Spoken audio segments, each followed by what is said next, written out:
Surprisingly deep lore of Japanese phones. Eh, we can give it a go.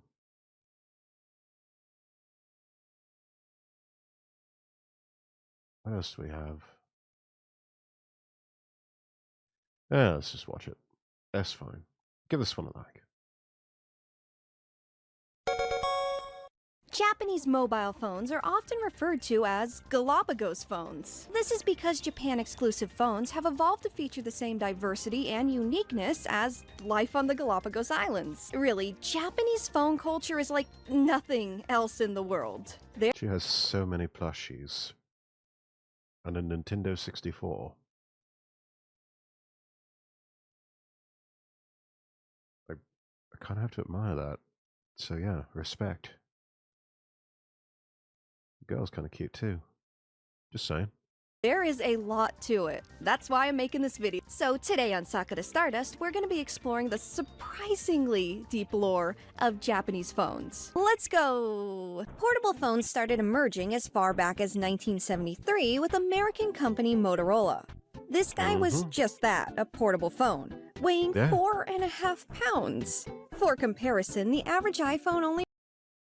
Yeah, that thing, they called it the brick for a reason. It was heavy like a brick. It was bulky like a brick.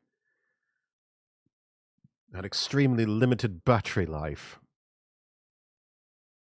But yeah, you could make phone calls with it. Only weighs about half a pound. Now, the first Japanese portable phone would come about in 1979, technically being a car phone. You know, a phone you use in your car. And not only would they launch this, but also the very first mobile phone service, known as 1G. They being Nippon Telegraph and Telephone, better known as simply NTT.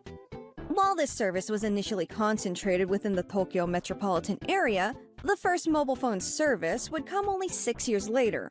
Also introduced by NTT, this service and product was known as a shoulder phone. Yeah, shoulder phone or a bag phone, as we found out with Yakuza 0. Yeah, back in the 80s especially, you had a bag phone, or if you had a car phone of some kind, you were somebody. That was one of those status symbols to show to everybody else you are an important person and you have made it in life. I don't quite remember how they worked or anything like that, but I think at one point, either in the 80s or it could have been a 90s thing, fax machines could then be hooked into a car phone, and you could use the connection with your car phone to send faxes from your car. It was like an entire mobile workstation. You know, you had, uh, if you had a car phone, a fax machine, possibly even like one of the early portable or laptop computers, um, yeah, you could just hook everything into the mains for your car battery and into your car, and off you went. You had a mobile workstation. You could work from just about anywhere as long as you had petrol in your car. Now, these shoulder phones, these little guys, were pretty goofy Yeah, looking. not so But for little. 1985, this was Well, they look pretty cool. huge. See what I did there? It was basically a car phone that you could take out of the car and on the go. Because many in Japan use public transport and walk to their destinations, this Yeah. utilized a previously untapped market.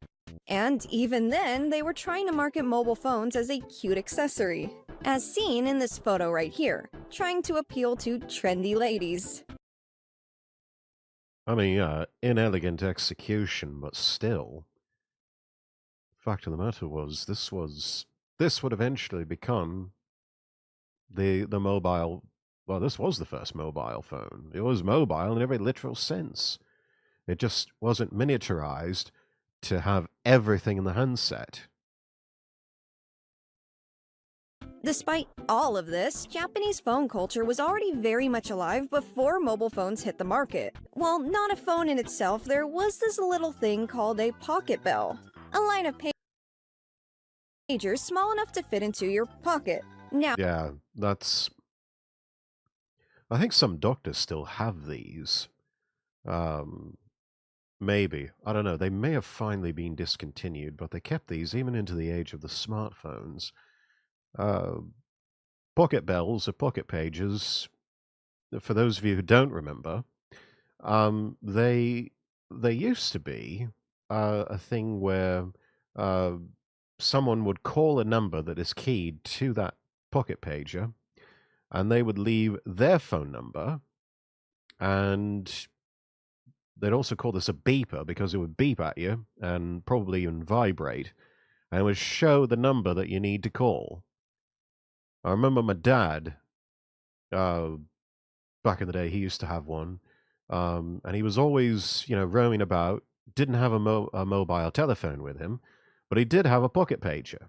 And so, whenever anyone at work, or if Mum or myself needed to reach him for anything, well, we'd just call his number for this pager. We'd leave our home telephone number, and then I think we'd hit like either star or pound on the on the buttons, and then hang up the phone. And would send that over. It would beep at him. He'd see, yes, number for home. Somebody needs to talk to me. And so he'd go find a phone and go back to his desk and call us back up. And yeah, that's how that worked. Just because even back then, um, during the time of pocket bells and pocket pages, those shoulder bag phones or the mobile brick telephones, uh, they were really, really expensive.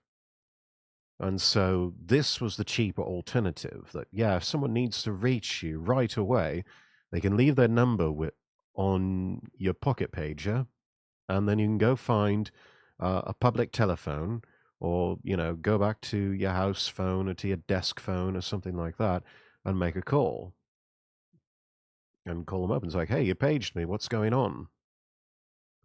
Doctors would have the same thing. They'd be paged by like a nursing staff or a hospital or something like that. And, they'll call up and say, hey, I'm checking in. What's going on? And they'd be like, oh, doctor, we've got this patient that needs like emergency surgery or something like that. All right, I'll be right there. Click, and off they go. So, yeah, that was the world before smartphones and text messages. Now, pagers in themselves were pretty nifty little devices. Essentially really meant were. to notify you when you were receiving a call at home, so you could go ahead and take the call while you were out. And while this was a device initially intended for the busy businessman or woman, the demographic took a surprising turn when young people decided to take these guys up as a cute accessory and maneuver its features to text other users. This was achieved by sending numerical codes. It's much easier to show you what I mean by this. Oh, yes, they touched on this in Yakuza 0. So, okay, so if you ever get a code like this, 4649, that stands for Yoroshiku, which is Japanese for hello or best regards. 3341, Samishii, I feel lonely. 88919, Hayakuriku, hurry up, let's go. If you need to tell your date that you're running behind schedule, 0906, I think 0906 was actually used in Yakuza 0, and I think that was Nishikiyama paging Kiryu with 0906 saying, Oi, I'm running late. Okureteru, I'm running late. Checking in with your friends on a Saturday, Nanishiteru, 724106, what are you up to? And to send you gratitude for that favor, your classmate Odia, 999, thank you. A sort of a numeral play on words. Rather than explain it. But aside from all this hot action, the base form normal everyday phones had their own trends and things going on too. Yeah, cute customizable phones weren't a thing yet, but there was a little thing known as the phone card.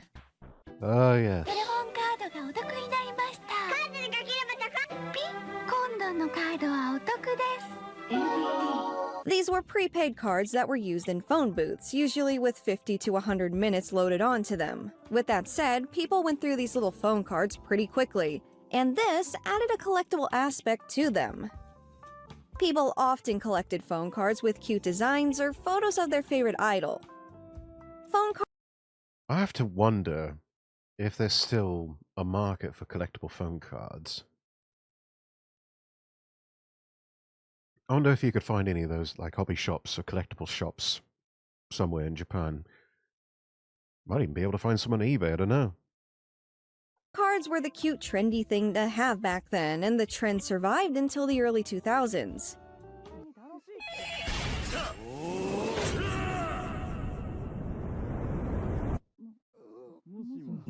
There was also a little thing called telephone clubs, or terekura. These were a unique method of meeting people. If you're familiar with the Yakuza games, there's a minigame parodying this. Basically, the patron would rent a room at the phone club. They would basically wait for a woman to call the phone in the room. People who were connected through these clubs and hit it off would often meet in person. Now, these phone clubs, while popular, eventually became a hotbed for illegal activity as well. It also became a hotbed for scams. So, yeah. Even before cell phones, Japan had a flourishing and unique culture that involved phones. In 1987, the idea of a phone you can talk on while walking became truly realized. From here, the growth in popularity was slow but gradual. And once the 90s came around, the increase in interest only became more distinct. This was due in part to strong competition as well as the launch of Docomo, a provider that remains well known to this day.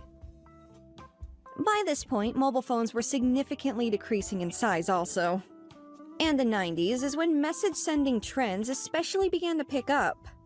Before cell phones themselves had this capability even. Remember those Pocket Bell pagers? This device became even more popular in the early to mid-90s. They even started making these cute feminine versions kind of similar looking to a Tamagotchi to appeal to the biggest demographic. Huh. Always figured they were just sort of the bland, black rectangular bar shape. That's interesting. Sales for the Pocket Bell really peaked in the mid-90s, with over 10 million people using these guys by 1996. Though it wouldn't be long before the decline would commence, as sales plummeted shortly after peaking in 1996, which was headlined with more compact and sleek cell phones than the hefty boys people were so used to seeing then. It wouldn't be long before SMS messaging was included as a feature as well, which swiftly made pocket pagers aggressively inferior. And while phones around this time were pretty similar to cell phones throughout the world, this would soon change. Because in 1997, a little thing known as emojis would become available on phones. Ah, yes. That's right, Emojis. 1997. This wouldn't be the only first this year, as this was also when the first phone with a touchscreen was released. And guess what? That phone that introduced emojis and that phone with the touchscreen, they were the same phone. This is the Pioneer, a line of phones that showcased a long touchscreen with no buttons. That big screen made it possible to see more intricate characters. The Pioneer J phone. Honestly, it looks... it sort of looks like the phone that that Pierce Brosnan used in Tomorrow Never Dies, James Bond film. That does look like something that James Bond would have. That is cool. For retro tech, that is pretty cool. Which allowed for the display of kanji on screen. Because phones of this era had liquid crystal displays, more detailed symbols were difficult to make out. Among the first ads for the Pioneer showed an elaborate text message using kanji and a single emoji. It's a whale. The entire emoji roster can be seen here. I think the derpy little cat and dog ones are my favorite. Now, because most phones couldn't do the stuff that these fancy Pioneer phones could, these features didn't really take off just yet. Give it a couple years, though. Because in 1999, Japanese phones would get something that the rest of the world wouldn't get for a long time. Internet connectivity. Alright, now it's time to talk about the I mode. The I mode?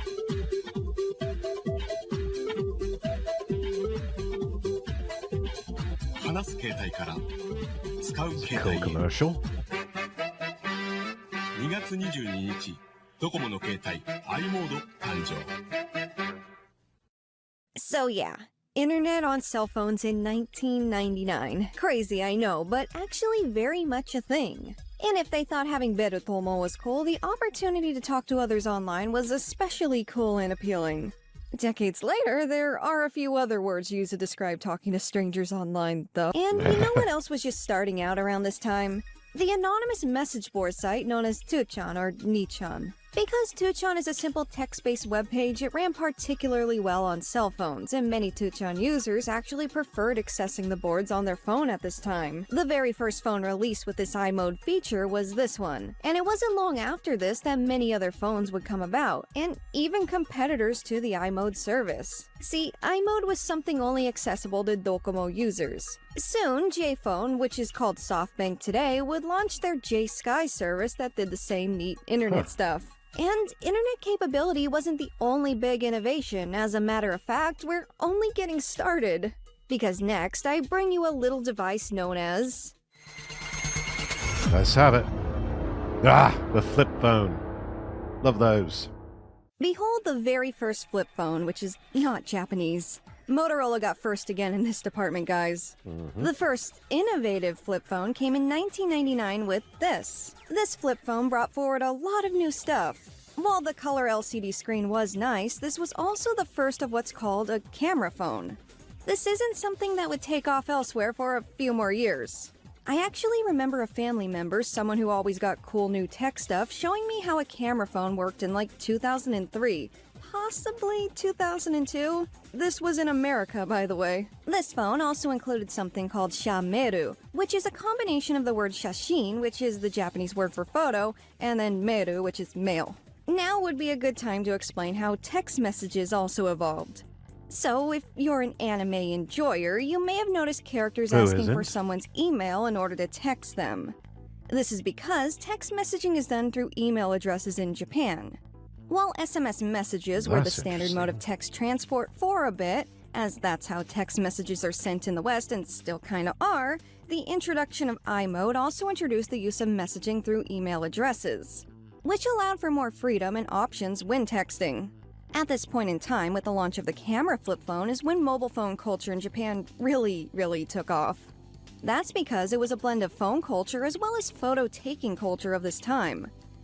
1999 also marks the release of the first camera phone with a front-facing camera. A lot of teens of this era were already frequenting a little thing called the Purikura or print club, a modernized version of the photo booth. Ah, yes. Purikura had already been around since 1995, and the option to take cute photos without a dedicated camera or Purikura, photos you could look at on your phone at any time, was highly appealing. All that aside, you can still find Purikuras today. And what if I told you that the selfie was already becoming a thing before the front-facing camera? By this point in time, people were using cameras to take cute selfie-type portraits and trade them with friends. These photos would often be compiled into albums, similarly to how trading cards were compiled into binders. This Japan leading the way. So they were the ones who pioneered selfie culture. I don't know whether to tip my proverbial hat or to do something else. trend may have been kickstarted by the influence of a photographer known as Hiromix. Born Hiromi Toshikawa, the artist published a series of self-portraits throughout the 1990s. She initially rose to fame in 1995 with a series of photos titled 17 Girl Days. Selfies have always struck me as a woman thing. Something that women do. We men, we don't really go in for that sort of thing. Not all of us, anyway. Stands to reason that the pioneer of selfies would be a woman. The photo showed her own perspective and identity as a teen girl, showcasing her style, interests, and identity through the photos she took. Her first published photo book, titled Girls Blue, was released in 1996 with an abundance of photos of herself as the subject as well. In a society where self-image and your own identity was not exactly a priority, showcasing your own individuality was difficult to act on in a society built on conformity. So, Hiromix was pretty cool. It's even believed by some that Hiromix is the inventor of the selfie, though this is very much debated. Yeah. So, Yeah, in we can give short, her that. having a phone with a built-in camera was monumental to Japan's youth.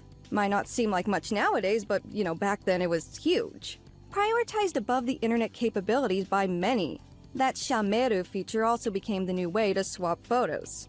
The years to follow would see an abundance of features not seen outside of Japan for years, if not decades. All of these features were possible before smartphones.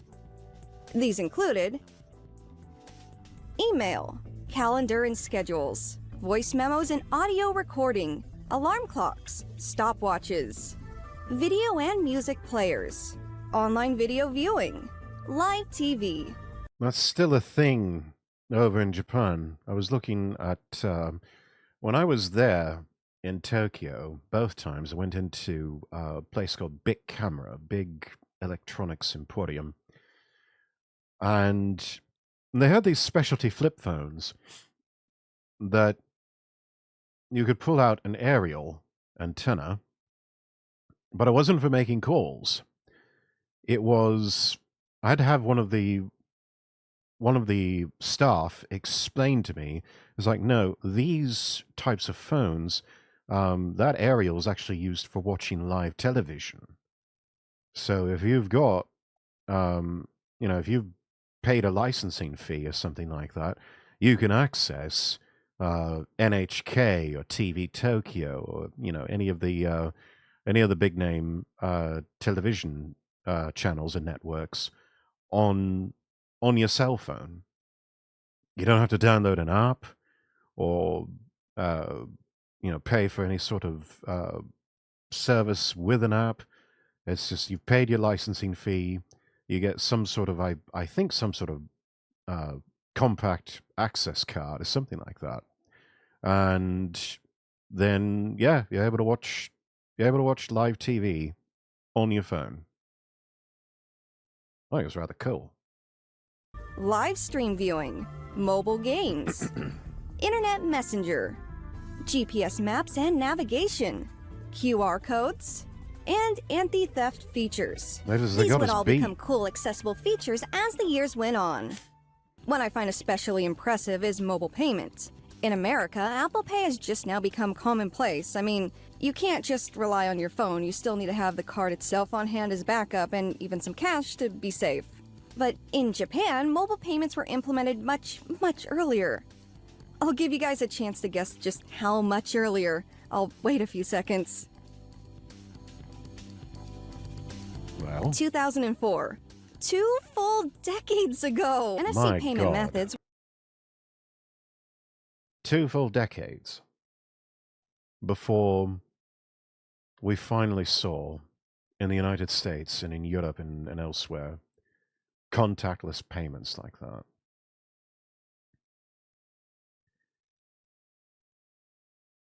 And even then, West is behind the curve. They still managed to cock that up. I mean, honestly, I get nervous about using contactless payments. Enrique, thank you for the 9 months. Welcome in, welcome in. Good to see you. How are you? But yeah, I get nervous about using contactless payments. I could swear I've had people try to steal money from me doing that sort of thing. It's rare, but I have had my cards skimmed. Still trying to narrow down how it happened. Most likely at some dodgy petrol pump or questionable looking ATM. But anyway. Yeah, I get nervous about using contactless payments. That's even happened to my parents before. They've tried the contactless payments. They finally went with a bank that just said, yeah, we don't do that. We don't do that sort of thing because there's just like we don't have a way to keep it completely safe, and so they opt to just use bank cards that don't have the contactless chip in it. 9 glorious months as a noble, 9 months basking in the esteemed presence of the great Lord Rexworth. It's been an honor to serve and be part of such a distinguished realm. Well, thank you, Enrique. And here's to 9 months more and beyond. But hope you're having a lovely day.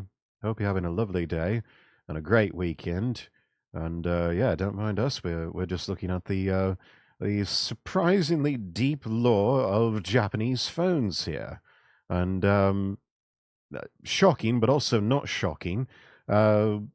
Japan coming up with contactless payments through mobile phones a full 2 decades before the West decided, yeah, you know what, we'll give that a go. Doing good, thank you. How you doing, Rex? I'm doing all right, doing all right. Allergies have probably got me sounding like I'm not at my best, but soldiering on nevertheless, and yeah, enjoying a nice 3-day weekend, and having some fun here, going down the memory lane of tech. Were first introduced in the Osaifu Keitai or wallet phone. The technology was created by Sony and named Felica, and especially took off with convenience stores and vending machines. Other creative uses, such as holding railway passes, were implemented shortly after.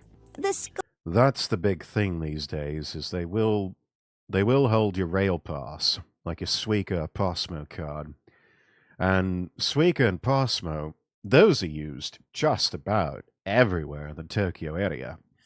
I mean, you can use those not only to purchase train tickets, you can pay for cab fare, you can pay for your bus fare, you can pay for drinks at the vending machines, you can pay for food and drink out of from konbinis. I mean, I'm sure there's some other uses for it as well. You might even be able to use them at a local supermarket. That's incredible tech. The way they've just sort of consolidated everything is like, yeah, your train pass, if it's loaded with cash, you can, you know, spend the money on anything that's within the vicinity of a train station. It's fantastic.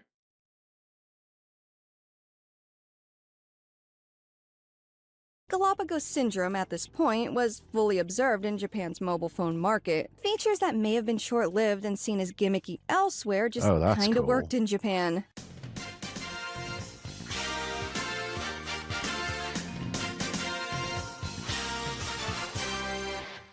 Sonic CD We vibes. now arrive in the mid-2000s and basically everyone has a flip phone. Around this time, texting especially took off as a preferred way to talk to people for a number of reasons. The first one was cultural. There are many Luna, thank you for the redeem. How you doing? situations where talking on your phone and not having it on silent is considered incredibly rude and frowned upon. Since texting is a silent alternative, many people began to prefer it, and unique slang came about from this. Oh, and emojis were now more commonly used and utilized in unique ways as well.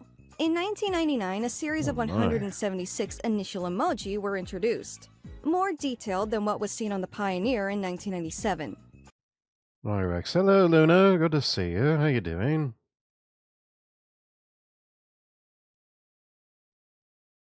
The person known for essentially creating the emoji commonly used today is Shigetaka Kurita, an interface designer who was inspired by an element in manga and anime known as manpu to communicate emotions and expressions in a simplified manner. Stuff like that little sweat drop for embarrassment, puffs of smoke for anger, and lines or a blue tint for shock. Aside Basic primer on anime facial expressions. I'm good. How are you? Doing all right. Doing all right. Like I told Enrique, just sort of trudging through some allergies right now, but yeah.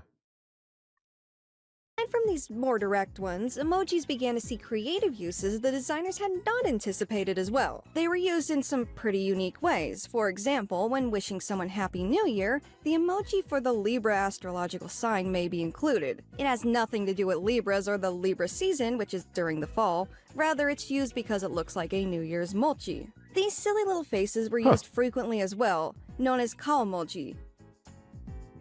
You still see them used around the internet today. There are also unique texting dialects or styles based on fashion trends or cliques people belong to. Got my PC back, so yippee. Hey, let's go. We'll discuss that shortly. And while the possession of the flip phone itself isn't anything special, the way your flip phone looked was. These guys were heavily customized and integrated like a fashion accessory among teenagers, in the same way as a purse or wallet. A variety of my. unique designs of the phone shells themselves were seen as well, many bright colors and lots of cool limited edition collabs and such. Here we see an Evangelion design. Oh, And that's here's a cool. limited Yayoi Kusama release. It doesn't end here though. Here's a few I saw on online auction sites and around the internet in general. Which serves as a perfect segue into my favorite part.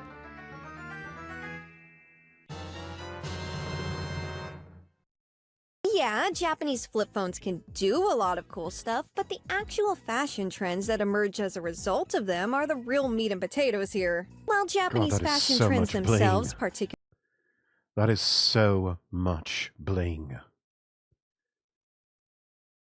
I don't think a phone needs that much bling. That's just, God, that is too much. That is overload. Also, 95 girl looking quite lovely.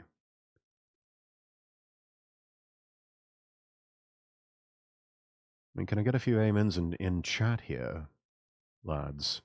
We love our 95 girls. 07's sort of cute. 80s and 90s girl, not bad. 14, 92, But hey, 95, she's bringing all the class.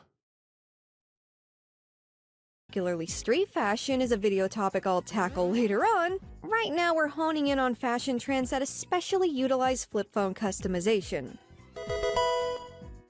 This was a big trend at the start of flip phone culture, though it had actually been around since the early 90s. Though this particular trend began to peak in the early 2000s, alongside flip phones themselves. Ganguro is identified by tan skin, bleached hair, and creative and colorful makeup. Essentially, Ganguro strives for a look of rebellion, as everything it stands for is against traditional Japanese beauty standards. Side note, despite its appearance and name, this style did not come about with discriminatory intent towards any race. Many were inspired by the artist Naomi Arumo's fashion at the time, because pale skin / black hair is typically seen as beautiful or ideal in Japan. This use of makeup, tanning, and hair was meant to push diversity and other beauty standards. Just wanted to clarify this in case anyone felt uncomfortable, offended, or concerned. Yes, so echoed and seconded. And if you are uncomfortable, offended, or concerned, go away. And, you know, maybe stop being so bloody oversensitive. These styles are loud and creative, and naturally, the phones were decorated to stand out as well. The only thing I would be made uncomfortable by is just, it kind of looks creepy. I even back then, when this was becoming a thing, I was just like, that just looks weird. That just looks weird. You know? And not in a good way. It looked a little bit creepy. I was like, no, that could be a bit scary, yeah. Gyaru is basically the style when looking at Japanese flip phone styles. Dear God. Now, technically, this trend predates Ganguro, and as a matter of fact, Ganguro is a subgenre of this specific fashion trend, but because Gyaru fashion especially peaked as Ganguro dropped in popularity, we're talking about it next. Gyaru actually has a lot of subcategories, like a lot. Anyways, Gyaru is literally the borrow word for gal in English. Like Gyaru, it sounds like gal, you know. This is a fashion trend that makes use of many Western beauty standards, such as tan skin, long acrylic nails, false eyelashes, heavy makeup, tight clothes, heels, etc. Just, you know, not as much as Ganguro though. Gyaru phones were often heavily bedazzled and had these cute beaded straps that they held the phones by. The bedazzling itself could be simple or extreme, cramming anything cute that would fit on the surface of the phone itself. This trend still lives on today with smartphone cases and a similar initiative on manicured nails. The things that were hung from phones could really vary though. Sometimes things that weren't even keychains to begin with were sometimes modified to hang from a phone.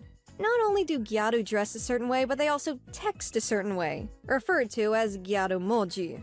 Initially popping up sometime around 2002 and not limited to just gyaru but typically used between teen girls, this type of texting is far more than just slang words. As a matter of fact, the point of gyarumoji is to elongate the message. It takes a lot more effort than shorthand text, and while it's Emoji Fanuna Ono Alawe.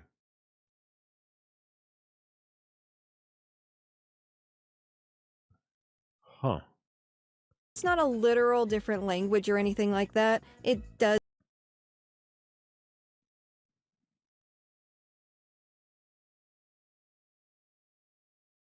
Interesting. take a minute to decipher and read, which makes eavesdroppers looking at another person's screen unable to directly see what's being discussed. Ah, there's the real reason they do it. It's a secret code. It's so intricate that guides on how to speak Yarumoji have been published. Some people find That's his own sharing these bloody secret language at that messages at work point. problematic, though, and others feel it hurts the Japanese language itself. I even found a piece of literature claiming that using Yarumoji is an example of gender resistance in Japan. This is definitely not the Japanese taught in school, so if anyone out there is learning the language, I highly recommend getting familiar with these different ways of talking casually online. It helps a lot when going through online threads and blogs and social media posts, stuff like that. Trust me. This trend especially took off in the decades to follow, identified by an extreme use of accessories like hair clips and bracelets, as well as bright colors. Girls, stop. Dekura-kei is unique Stop. in that it can complement other styles like This is Yado and too Gombo. much. It's associated with a ton of other fashion trends on top of those. The end of the 2000s saw the Keitai flip phone cemented as an integral part of Japanese culture. And remember those phone carriers we introduced back in the 80s and 90s? Still around, just under different names. NTT was now known as Docomo, a huge carrier within Japan. And not only are the phones themselves a big part of pop culture, but the presence of the carriers in the media as well. SoftBank in particular is known for a famous series of ads known as Otosan or White Family. These commercials debuted in 2007 and are still This is the family tree. Yes, the dog is the father. I mean, how many people do we know that the families have pets and the pets basically rule the roost? Let's just be real here. around today. Here's a little taste of what they're all about. おい、俺の信玄餅知らないか？知らないわ。お前が食べただろ。知りません。食べただろ。食べてません。嘘を言うな。顔に食べたって書いてある。 Oh, you made a 見てるのか？ mess. 食べてないって。白状しろ。しつこいの、父。親に向かって言う言葉が。 You're not my father anymore. 兄ちゃおん、前とはもう親子の縁を切る。あなた。出てけ。あ、出てくよ。 Anyways, speaking of SoftBank, ただいま。ただいま。おっと。あれ、お父さん、なんか不自然な体勢ね。おかえり。あ、それ iPhone。ちょっと見せて。何これ。 2008 was the year this very Ah, carrier yes. released a little device known as the Apple iPhone to Japan. You may have heard of it. While this was the official release year, the transition to smartphones was not immediate. At this point in time, the product was exclusive to SoftBank, and many just weren't ready to make the transition from keitai to what's referred to in Japan as a sumaho, the borrow word for smartphone. In the years to follow, other companies would release their own smartphones, most notably Sharp and Fujitsu. And that's when the transition truly began. Over the next 5 to 7 years, more and more would be won over by the capabilities of the smartphone. Yes, it took about 7 years. A lot of teens and young adults were quick to hop on board due to the selfie They were on the cutting edge, introducing all of these new things. And then all of a sudden it gets condensed and distilled into the iPhone. And then all of a sudden it's like, well, we're going to need some time on this. You know, we're going to need about 7 years or something. Really? Really? I think you're just a bit frosty because you didn't come up with it first. culture we've already gone over. Even though you did sort of come up with it first, but it's like, oh, someone repackages it and presents it to you in a new way. And I'm like, well, I don't know. It's like, oh, no, you're going to get all conservative on us. Oh, okay. Got it.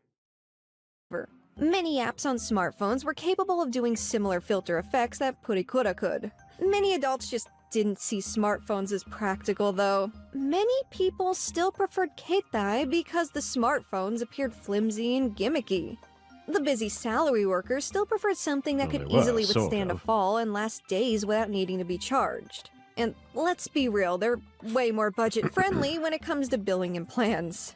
The Keitai just made Also more true. sense when considering the work culture and need for professionalism in Japan. But the iPhone did come to suit these needs with each new release, and people would come to see the smartphone as more than just a short-lived gimmick. Eventually, younger generations came to mock those who held on to their flip phones, and this is kind of a big deal. Japanese phones were once the forefront of innovation, light years beyond phones anywhere else. But now it almost seemed like many were intentionally stagnating, loyal to the Japanese flip phone regardless of what was considered more advanced. It wasn't until around 2015 that most consumers in Japan had a smartphone, and today most own iPhones. This is also big, because it goes against the Galapagos phone phenomenon that had blown up in the decades prior. Instead of Japanese smartphones coming about that far exceeded the features of the iPhone took the place of the Galapagos phone, and thus the flip phone's time in the spotlight came to a close. Or did it? Did it? Today, Japan has 3 classes of phones available. The high-end smartphone, the mid-range garake or feature phones like Keitai flip phones, and the low-end phones referred to as personal handy phones. The hell is this thing? The Eggy. PHS is essentially a cordless telephone, like DECT, with the capability to hand over from one cell to another. PHS cells are small, with transmission power of base station a maximum of 5. What? Huh?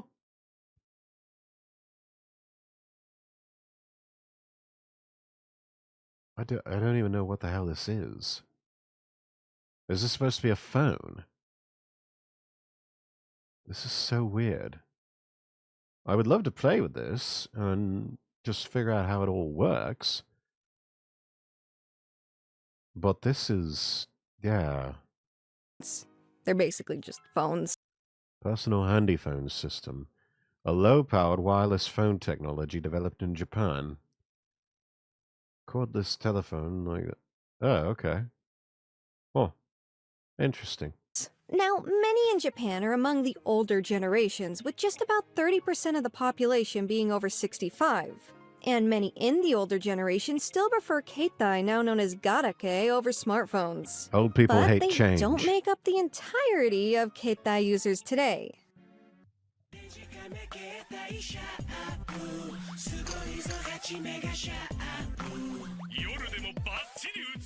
What you're looking at right now is the Sharp Aquos 601 SH. A Japanese flip phone released in this decade, and still produced today. Don't confuse it with the flip phones of the 2000s, though. This bad boy can do just about anything a smartphone can do, and has been growing in Really? popularity in more recent years. That's right, growing in popularity. As a matter of fact, a kind of flip phone rebellion is currently taking place among younger generations. That's interesting. You can use the keypad as a touchpad. I like this. This is interesting. I like this. Yes, younger generations. Many young people, particularly Stressed out Gen Z ditching their smartphones for dumb phones. A feature-free phone launched in Milan at the Milan Design Week is the latest device to tap into young people's concerns about attention harvesting and data privacy. Gen Z, have been observed doing away with smartphones and intentionally opting for something with less features. Thus, Huh. The Boring Phone, a new featureless flip phone that's feeding the growing appetites of younger people who want to bin the smartphones in favor of a dumb phone. I mean, can't really blame them. Or maybe at least, I don't know, pare down on some of the features. Us prioritizing their own mental well-being and allowing themselves to be more present in their day-to-day life. And this phenomenon is not limited to Japan anymore. Behold, the dumb phone community of Reddit. Of course, there's This gonna be a dumb community phone has community on Reddit. 66,000 users as of right now. Japanese keitais are especially coveted within this community, though while getting service on them in Japan is easy, it's pretty tricky in the West and really depends on the phone model itself. So, flip phones definitely aren't dead, and if the trend of detoxing from smartphones catches on even more, we may see a flip phone comeback in the future. All that aside, mobile phone culture in Japan really is crazy, and the lore is still ongoing. Hello friends, welcome to the end of the video, the part where I shout out the Patreons. I got a new background this time around, hope you guys like it. I've been messing around with different backgrounds for the Alright, that was interesting. We'll give that one a like. That was cool. Thank you so much for watching. If you enjoyed this video, don't forget to give it a thumbs up and share it with your friends. Subscribe to the channel and click the bell icon so you never miss an update. If you have any thoughts, questions, or ideas for future videos, drop them in the comments below. I'd love to hear from you. You can also follow me on Twitter @LordRexworth for more updates and behind-the-scenes content. And if you want to support the channel, check out my Ko-fi or Throne pages. Links are in the description. Finally, be sure to visit LordRexworth.com and follow me across all platforms. That's LordRexworth.com. Until next time, I wish you all the best, and God bless.